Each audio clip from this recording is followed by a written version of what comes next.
Have you ever felt like you're stuck in a moment that doesn't feel like your life anymore? Like you're wearing an outfit that no longer fits, but you're afraid to change? What if I told you that feeling isn't a problem? It's actually a powerful sign that you're on the brink of something incredible.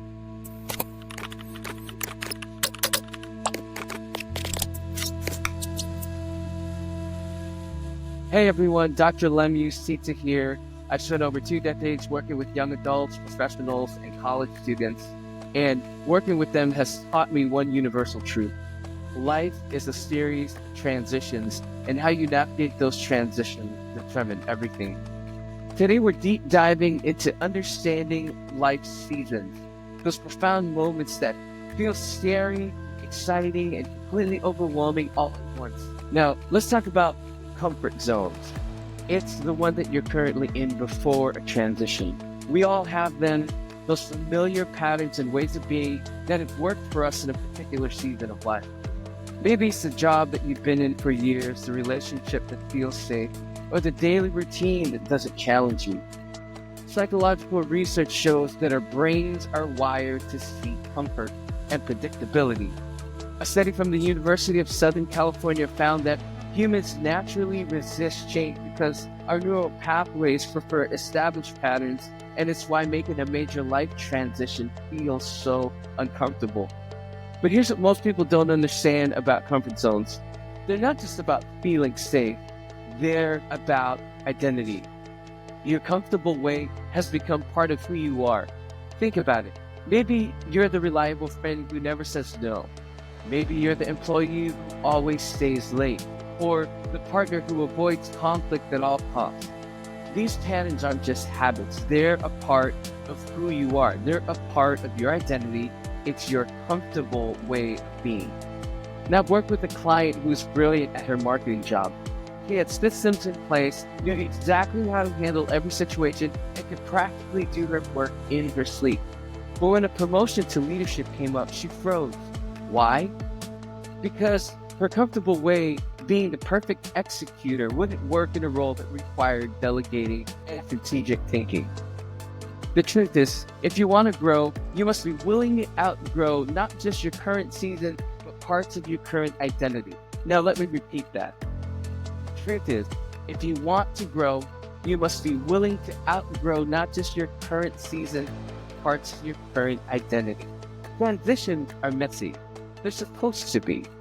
Think about major life change, switching careers, ending a relationship, moving into a new city, going to college. In the beginning, nothing makes sense and everything feels chaotic.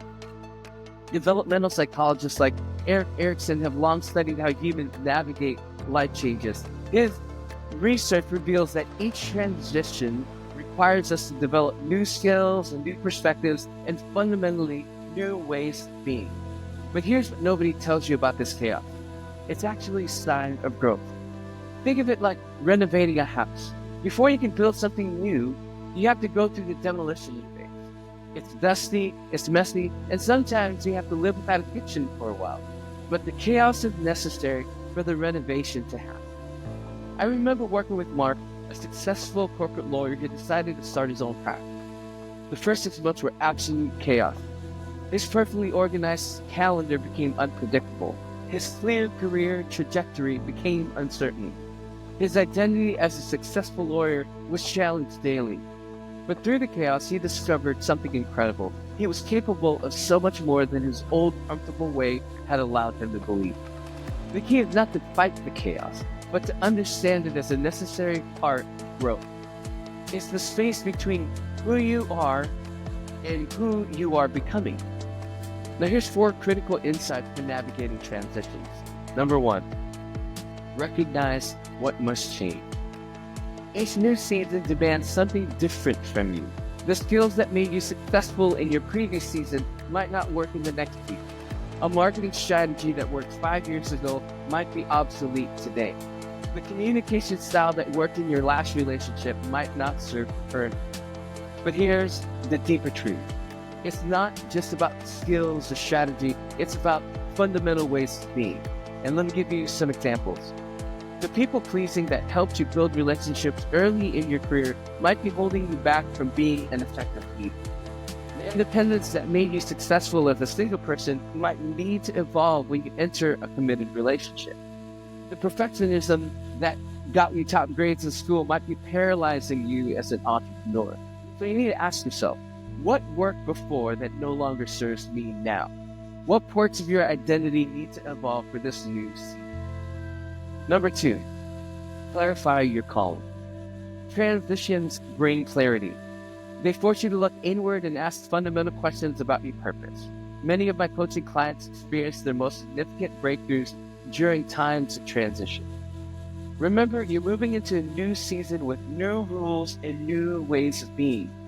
Research in positive psychology suggests that individuals who have a clear sense of purpose experience higher levels of resilience and life satisfaction. Your transition is an opportunity to get clear about who you are and what you're meant to be. Number 3, accept the transition quickly. Here's the hard truth. The faster you accept that you're in transition, the smoother it becomes. Resistance creates suffering. Celebrate the comfort of the old way, then put it aside to make room for the new way. Psychological studies on change management shows that individuals who quickly adapt to new circumstances experience less stress and more productive outcomes. Think of transition like learning a new language. The more you resist and compare to your old language, the harder it becomes to learn. Number 4, get clear on your dreams. Not all dreams are meant to last forever. Some are season specific. They serve you for a particular moment and then make way for something new. They only work for a season. Some are lifelong, and you gain a greater sense of clarity and a deeper level of understanding in the new season. Take a moment to distinguish between your core, lifelong dreams and the dreams specific to the current season. Your dreams will evolve just like you do, but it also gives you incredible insight into who you truly are, and that continues through all the season changes and transitions. Now, transitions aren't just something that happens to you. They're opportunities you can consciously navigate. They're invitations to become more of who you're meant to be. Remember, every great transition begins with the courage to let go of what no longer serves you. Now I want to hear from you. What transitions are you currently experiencing? What are you learning? Drop a comment below. And if you're struggling to navigate your current season, I offer one-on-one coaching to help you through your transition. And don't forget to subscribe and hit that notification bell for more insights on personal growth and identity development. Until next time, embrace your transition. Your next season is waiting. And don't forget, be unique, but bold.